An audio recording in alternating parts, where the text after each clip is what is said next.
All right, what is happening? So I've had a lot of people message me saying that they pulled a lot of good info from the videos I've made, and it helped them out a lot. But I still get some questions on the gear selection, which I don't think I talked about in those videos. I think part of the reason why is I think it's a lot of personal preference when it comes to gear, meaning your rod, reel, line, all that stuff. So I'm just going to go over what I use with our jigs, and then I'll just kind of pepper in what most people use or what most people are going with. So this video will be for trout fishing. This is whether it's planted trout in your local lakes or natives and wilds. And I just fish spinning gear. I know a lot of guys are doing different stuff these days. I just stick with the spinning gear. So I'll start with the rod for trout fishing, and this is I have a handful of rods, but I have that one go-to rod. I'm sure everyone has that one rod that's their favorite and kind of a little bit more versatile. So the rod I'm using is the no use in showing it, but the rod I use is the Okuma Guide Select Pro. It's an 8-foot rod. It's rated for 2 to 6 pound line. And 1/8 ounce to 1/2 ounce lure. Now that is a little deceiving right there. This is an ultralight rod. It's rated as an ultralight rod, 2 to 6 pound obviously, but the 1/8 ounce to 1/2 ounce lure rating is a little off-putting, I think, to some people. I've thrown an 1/8 ounce on it, no problems with it, but I would never throw a 1/2 ounce lure on this rod. I personally think that's way too heavy. I haven't tried it, so I can't say that it wouldn't work, but I use the 16th ounce, the 8th ounce, 32nd ounce every now and then, but primarily the 16th ounce on this rod. I pair it with the current reel that I'm using on this rod is, they don't sell this one anymore, but it's the Shimano Symetre, the 500 size. And then if the reel can hold it, I always get these little wind grips. I just love that. Gives it a little bit of a power handle feeling. So I personally like the 500 size reels. I know they don't have the guts like the bigger reels do, the 1000s, especially the reels these days. I grew up fishing everything micro with my pops. So we grew up fishing nothing but 500 size reels back in the 80s and early 90s for trout at our local lakes. So I've just always kind of stuck with that, and it's kind of like the nostalgia of the 500. They're almost a dying species, so to speak. Now these days most people are fishing the 1000 size reel, and so especially with Shimano, you got tiers of what people would call quality. Now on the bottom tier you have a few different reels. You got the Sedona, the Sahara, and what was the Symetre. So this was one that I opted for. I think this was around $100 when I bought it, and it was more of a higher end, lower end, if that makes sense. The Sedona and Sahara, I have several of those as well in the 500 size, and they're fantastic reels, and those are in the $70 to $80 or $90 range. So they're not gonna, they're not gonna break your bank. So that's kind of just how I go with it. Now, most people these days fishing the 1000, they're fishing the Stratic or the Vanford. The Vanford is the new Shimano. That's the new Cadillac of reels. Again, all personal preference when it comes to your trout fishing gear. I grew up fishing Daiwa. Browning was a popular one. Fluger when we were younger. But we also had like ugly stick rods, and we got the job done just fine. So don't feel like you have to go out and buy the most expensive rod and reel combo to have results. The fisherman is the one that catches the fish, not the rod and reel. Now, does it make it a little easier if you have a really nice reel with good drag and a good bearing system when you're reeling in a big fish? Absolutely. It totally does. If you have a $20 reel from Walmart and you got a 10-pound trout on, it's probably going to be a bit of a struggle to get it on or get it in. So I personally like the 500. I spool this up with, and I'll put the names of this stuff down in the description so you can, go look it up for yourself. But it's by Berkley. It's their Nanofil line. It's like a braided line. I use for trout on the 500. I use the 6-pound Nanofil. Most people are telling me that they like the 4-pound Nanofil, or Phoenix makes the pink braid that everyone uses, the 5-pound.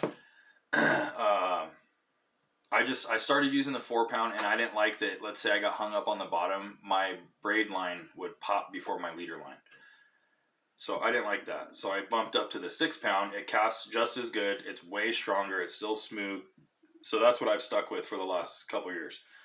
I tie on the Trilene 100%. I think it's called Professional Grade or whatever, the 100% fluorocarbon. I tie on the 4-pound of that to this 6-pound Nanofil. And that gets the job done really well for me. I can cast really good. If the fish are being super finicky because you have the 4-pound line, it's a little heavier than 2-pound, you might not be getting bit as much. But I'll tell you what, when you get a nice big fish on, it's really nice to have that confidence with the heavy line. So that's why I use that. Now, like I said, most people are running the 1,000 size reel, and some people use the 4-pound Izor, but a lot of people are using 2-pound Izorline. And I always see everyone say the smoke. I don't know. I always just it was like clear. The big spool of Izorline from Turner's that was clear. I don't know if that's the smoke one or not, but I catch fish. So either way, most people use the 1,000 reel with the 2-pound mono or 2 or 4-pound fluoro of their choice. And again, it all goes back to personal preference, whatever you feel like you need. If you're just getting into trout fishing, do you need to go out and buy a $250 reel for trout, especially if you're just fishing stock trout in your local lakes? Absolutely not. That's more about fitting in than catching fish, in my personal opinion. So yeah, I use the Okuma 8-foot ultralight Guide Select Pro, a 500 or 1,000 size reel with your choice of line. I use the heavier line because I like the confidence if I have a trophy on, but pick whatever you want. Most people are using the 2-pound because they can cast a little bit further and work their jig a little bit better. If I'm fishing close range and I want to use our 32nd ounce jig, I have another reel spooled up with 2-pound Izorline, and I'll throw that so that I can cast those 30 seconds really easy.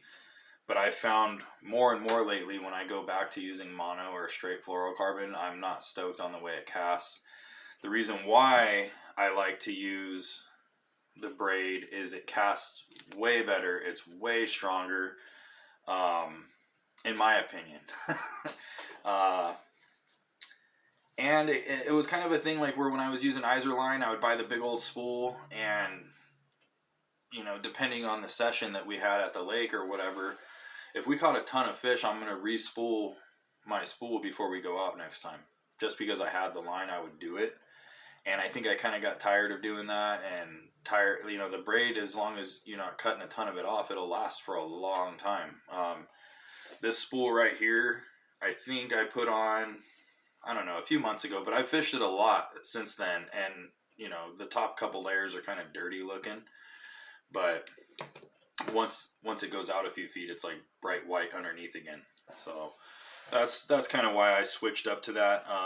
Now there are different types of trout scenarios. Maybe you're fishing lakes with bigger fish on average.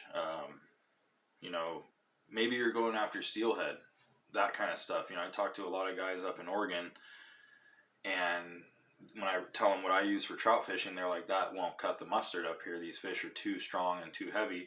Then you're going to want to bump up to a medium or medium to heavy action rod, and maybe a 2,500 reel and 10 or 12 pound braid tied to 10 or 12 pound fluoro. And you just have to use heavier jigs at that point. Like I said, I use the 16th ounce for trout fishing, but when I was up in Oregon and chasing steelhead, we were using the 1/8 ounce and 1/4 ounce primarily. So I was using more of a sturdy rod rather than my ultralight action rod. The rivers are heavier, you get a bigger fish. You just kind of adjust according to what fish you're going after. There are planted lakes down here in Southern California. We get small trout, 2 to 3 pounds, 1-pounders, but in these plants, they're also putting in fish that are upwards of 10, 12 pounds, and a lot of in the 5 to 8 pound range. And sometimes the tails are cut and all that, so they don't fight super hard, but sometimes you get them on and they fight really hard and they pull a lot of line. But still, I don't really go heavier than what I mentioned earlier. And then just going back to the line real quick, when I was, like I said, when I was growing up in the 80s, my dad grew me up on 2-pound line and the 500 reels. So we were taught to finesse the fish, when we're fighting them to a great extent. When you're a kid fishing 2-pound line and you got a 5-pound rainbow on, and there's structure, weeds and rocks and stuff like that, it takes a little bit of patience and skill over time to get those fish in. But not a lot of people use 2-pound. I know people were using 2-pound forever, but when you catch a 13 or 14 pound trout and tell people it was on 2-pound line back in the day, it was kind of unbelievable. Like, there's no way you caught that big of a, let alone a 6-pounder on 2-pound. Now 2-pound is very common. I see everyone using the 2-pound Izorline, and it's just become the norm. So personal preference again. The reason why I throw the small baits, everyone asks me why at Pyramid I use small baits, and it's because I'm a firm believer in that big fish eat small baits. They also eat big baits, but on average I feel like they eat smaller baits more often. Another tip I'll give you when you're out trout fishing is when you're netting your fish. I have a video on my Instagram that talks about getting your lure twisted up in your net. I've seen it a bunch. I'm sure you've all seen it. When you net up a fish and they start doing that little death roll inside the net, often your jig will get caught in one of the holes of the net and stick there, and the fish will keep twisting, and it'll totally twist your hook all to pieces. A lot of times you'll see what happened and notice it, and obviously the jig comes out of the fish's mouth at a certain point.